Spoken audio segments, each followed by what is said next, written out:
Halo semuanya, perkenalkan nama saya Dinda Rahmadani dengan NPM 25033010018. Di sini saya akan menjelaskan latar belakang dari permasalahan ini, yaitu penyakit diare itu masih menjadi salah satu masalah kesehatan yang ada di Indonesia, terutama pada balita. Nah, salah satu penyebab diare adalah kontaminasi dari makanan, minuman oleh bakteri patogen seperti E. coli. Hal ini itu diakibatkan karena sanitasi lingkungan yang kurang baik. Nah, bakteri E. coli tertentu itu dapat menghasilkan enterotoksin yang menyebabkan diare. Oleh karena itu, diperlukan upaya untuk menghambat bakteri patogen tersebut, salah satunya dengan memanfaatkan bakteri asam laktat. Nah, bakteri asam laktat ini mampu menghasilkan senyawa antimikroba seperti asam laktat, hidrogen peroksida, dan bakteriolosin yang dapat menghambat pertumbuhan bakteri patogen. Baik, sebelumnya perkenalkan nama saya Zahra Kamila dengan 3 digit NPM terakhir 017. Nah, di sini saya akan menjelaskan mengapa penelitian ini menggunakan pisang kepok sebagai bahan fermentasi.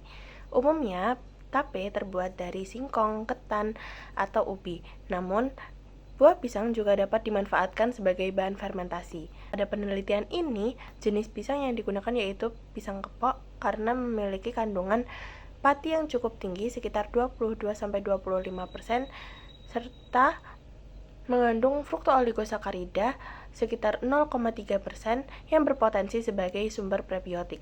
Kandungan ini dapat mendukung pertumbuhan bakteri baik, khususnya bakteri asam laktat atau BAL. Dalam proses fermentasi tape, ragi tape mengandung berbagai mikroba yang mampu mengubah karbohidrat menjadi glukosa. Nah, kemudian glukosa tersebut akan difermentasi oleh bakteri asam laktat menjadi asam laktat. Nah, produksi asam laktat ini menyebabkan pH menurun sehingga menghasilkan rasa asam yang khas pada tape. Beberapa jenis BAL yang umumnya ditemukan di dalam ragi tape di antara lain seperti Lactobacillus curvatus, Feicella confusa, Feicella paramesenterioides, Pediococcus pentossaceus, dan Enterococcus faecaeum. Perkenalkan, nama saya Dena Aprilia Nurfiandri dengan 3 digit NPM terakhir 016. Di sini saya akan menyampaikan rumusan masalah dan tujuan penelitian dari jurnal yang kami review. Rumusan masalah penelitian ini yaitu yang pertama, bagaimana karakteristik bakteri asam laktat yang berhasil diisolasi dari tape pisang kepok. Yang kedua, bagaimana kemampuan isolat bakteri asam laktat dari tape pisang kepok dalam menghambat pertumbuhan E. coli secara in vitro. Kemudian yang ketiga, isolat bakteri asam laktat manakah yang memiliki daya hambat paling tinggi terhadap pertumbuhan E. coli? Adapun tujuan penelitiannya yaitu yang pertama, mengetahui karakteristik bakteri asam laktat yang diisolasi dari tape pisang kepok. Yang kedua, mengetahui kemampuan antagonis isolat bakteri asam laktat dari tape pisang kepok terhadap pertumbuhan E. coli secara in vitro. Kemudian yang ketiga, menentukan isolat bakteri asam laktat dari tape pisang kepok yang memiliki daya hambat paling tinggi terhadap pertumbuhan E. coli. Metode dari isolasi dan pemulihan bakteri asam laktat dari tape pisang kepok, yaitu yang pertama, kita lakukan persiapan sampel. Persiapan sampel ini dilakukan dengan cara penimbangan 10 gram sampel tape pisang kepok, kemudian kita hancurkan dan kita campur dengan alkohol steril sebanyak 90 ml, lalu kita homogenkan. Nah, dari sampel yang kita buat ini, kita ambil sebanyak 1 ml, kemudian kita masukkan pada tabung reaksi yang pertama, kemudian kita tambahkan sebanyak 9 ml Aquades, lalu kita homogenkan. Kemudian dari tabung reaksi yang pertama itu kita ambil sebanyak 1 ml lagi, kita masukkan pada tabung reaksi yang kedua, kemudian kita tambahkan 9 ml Aquades lagi. Begitupun seterusnya hingga pada tabung reaksi terakhir. Nah, ini tuh dinamakan pengenceran bertingkat. Pengenceran bertingkat ini bertujuan untuk mendapatkan koloni tunggal. Kemudian setelah kita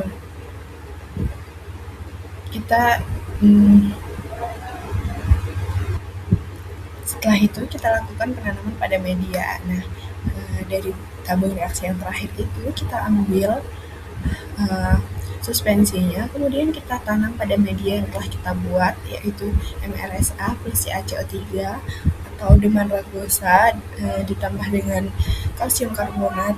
Kemudian kita lakukan dengan metode pour pack. Yang keempat, kita lakukan inkubasi. Nah, inkubasi ini dilakukan pada suhu 30 derajat Celcius selama 24 jam. Hasil dari inkubasi yang telah kita lakukan itu didapatkan bahwa koloni bakteri asam laktat itu ditandai dengan adanya zona bening pada sekitar koloni. Nah, hal ini itu diduga bahwa bakteri asam laktat itu melarutkan kalsium karbonat yang ada pada media MRSA tersebut. Dan dari situ kita ambil koloni bakteri asam laktat tersebut dengan menggunakan kalapase. Kemudian kita lakukan pemurnian dengan cara menggunakan goresan kuadrat. Nah, goresan kuadrat ini bertujuan agar kita itu mendapatkan isolat murni atau koloni murni tanpa adanya campuran apapun. Kemudian setelah itu kita lakukan inkubasi lagi, dan yang terakhir kita baru dapat melakukan pengamatan morfologi dari koloni tersebut, yaitu yang ditandai dengan bentuk yang bulat, warna yang kekuningan, serta permukaannya yang halus atau mengkilap, serta tepinya yang bergelombang. Pada slide ini saya akan menjelaskan alur uji karakterisasi bakteri asam laktat yang terdiri dari pewarnaan gram, pewarnaan endospora, uji katalase, dan uji motilitas. Pada pewarnaan gram, yang pertama dilakukan adalah penetesan aqua desteril pada kaca benda, kemudian pengolesan isolat bakteri pada kaca benda, lalu preparat difiksasi di atas api bunsen beberapa kali, kemudian penetesan pewarna kristal violet sebanyak 2 tetes selama 1 menit, lalu bilas. Kemudian penetesan iodin sebanyak 1 tetes selama 1 menit, kemudian alkohol 96% selama 30 detik, kemudian penetesan safranin, lalu bilas dan dikering anginkan. Lalu amati di bawah mikroskop. Jika sel berwarna ungu menunjukkan bakteri gram positif, jika sel berwarna merah berarti gram negatif. Kemudian pewarnaan endospora sama seperti pewarnaan gram. Yang pertama adalah penetesan aqua desteril, kemudian pengolesan isolat bakteri, dan difiksasi diletakkan di atas penangas air. Kemudian penetesan malachite green diteteskan pada preparat, berlapis kertas saring selama 5 menit, kemudian dibilas. Lalu penetesan safranin selama 1 menit, lalu dibilas dan dikering anginkan.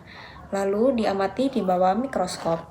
Hasil positif jika sel vegetatif berwarna merah dan endospora berwarna hijau. Jika negatif, sel vegetatif berwarna merah dan endospora juga berwarna merah.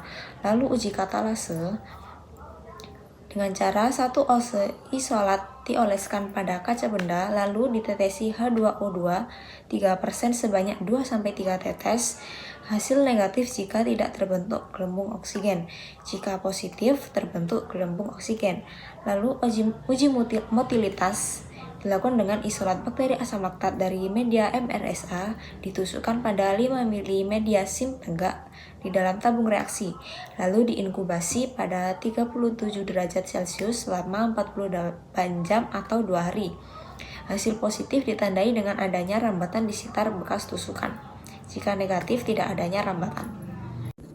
Halo, perkenalkan saya Hani Damayanti Girsang dengan 3 digit NPM 015. Nah, pada kesempatan kali ini, saya akan menjelaskan mengenai skema pembuatan kultur bakteri, uji E. coli, dan juga kultur bakteri asam laktat. Nah, yang pertama, inokulasi E. coli pada EMB.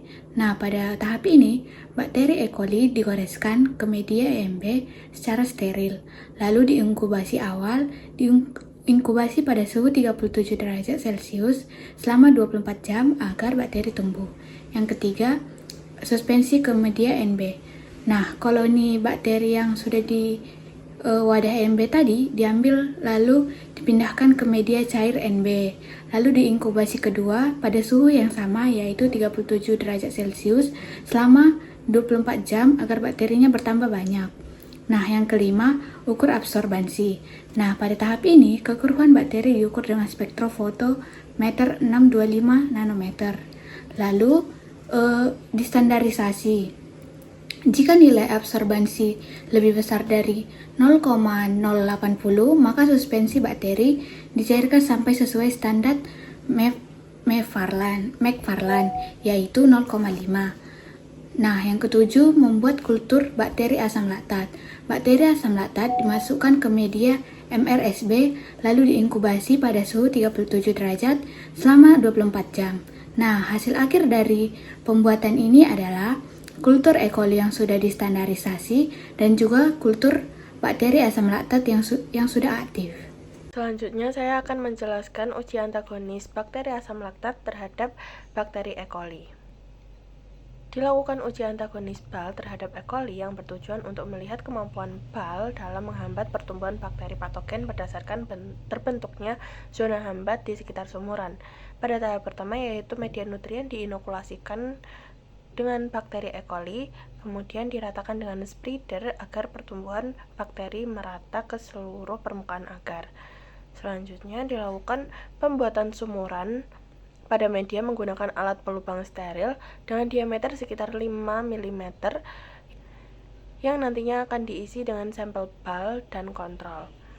Setiap sumuran akan diisi dengan perlakuan yang berbeda-beda. Sumuran perlakuan utama diisi kultur BAL hasil isolasi, kemudian digunakan kontrol positif berupa antibiotik ciprofloxacin untuk membandingkan daya hambat, dan kontrol negatif berupa aquade steril untuk memastikan tidak ada penghambat yang berasal dari pelarut maupun nutrien agar.